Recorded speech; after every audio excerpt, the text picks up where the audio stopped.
Sir, నీకు republic day గురించి తెలియాలంటే ముందు ఇండిపెండెన్స్ డే గురించి తెలియాలి. దాని గురించి చెప్పాలంటే నేను కాదమ్మా, మన మట్టే మాట్లాడుతుంది. మట్టి మాట్లాడటం ఏంటి సార్? ఈ దేహం మనది కాదు, మన దేశం కోసం అని పోరాడిన ఎందరో యోధులను తన వడిలో కలుపుకున్న ఈ మట్టే మాట్లాడుతుందమ్మా. అంటే దేశం అంటే మట్టా సార్? దేశం అంటే మట్టి కాదమ్మా. మరి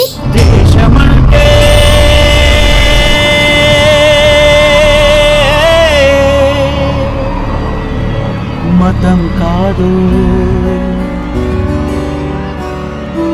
గతం కాదు,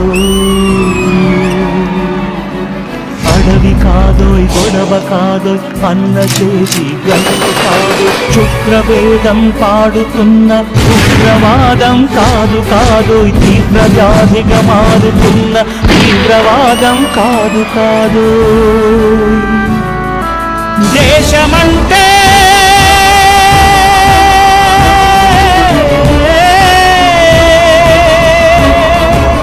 దేశమంటే మట్టి కాదు, దేశమంటే మనుషులు, దేశమంటే మనుషులు, దేశమంటే మనుషులు.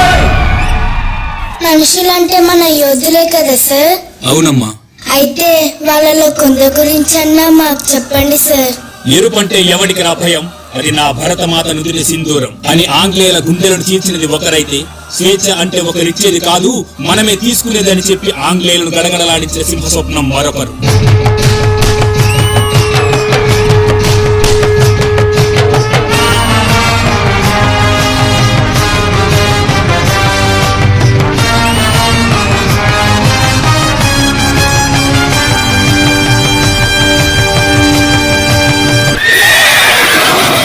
దోపిడీలను అన్యాయాలను అరికట్టాలంటే స్వాతంత్రం కోసం తిరగబడటమే శరణ్యమని ఎదురు తిరిగిన మన్యం వీరుడు ఒకరైతే, విప్లవం మానవ జాతికి శాశ్వత హక్కు, స్వతంత్రం ప్రతి ఒక్కరి జన్మ హక్కు అని దేశం కోసం ప్రాణాలు అర్పించిన నిప్పు కణం మరొకరు.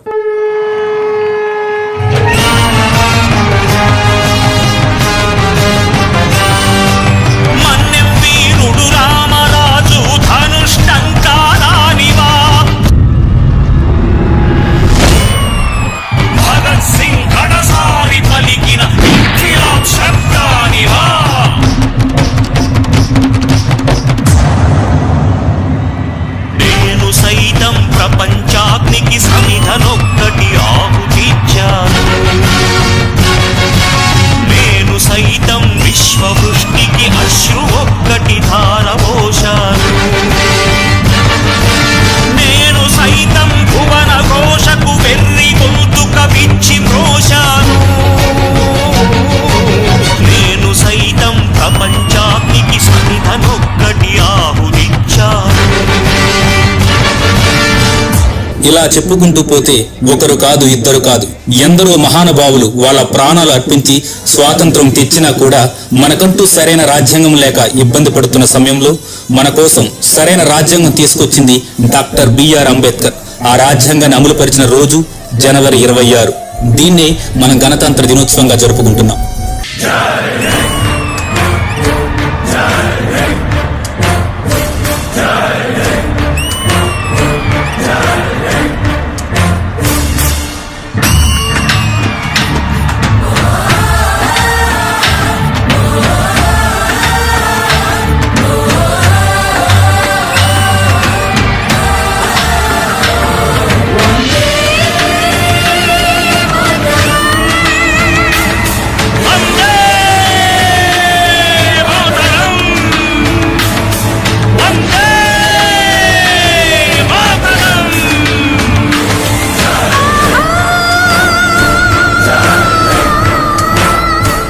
దేశమంటే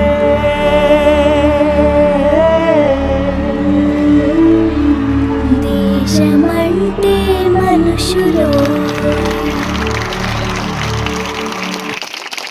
గట్టిగా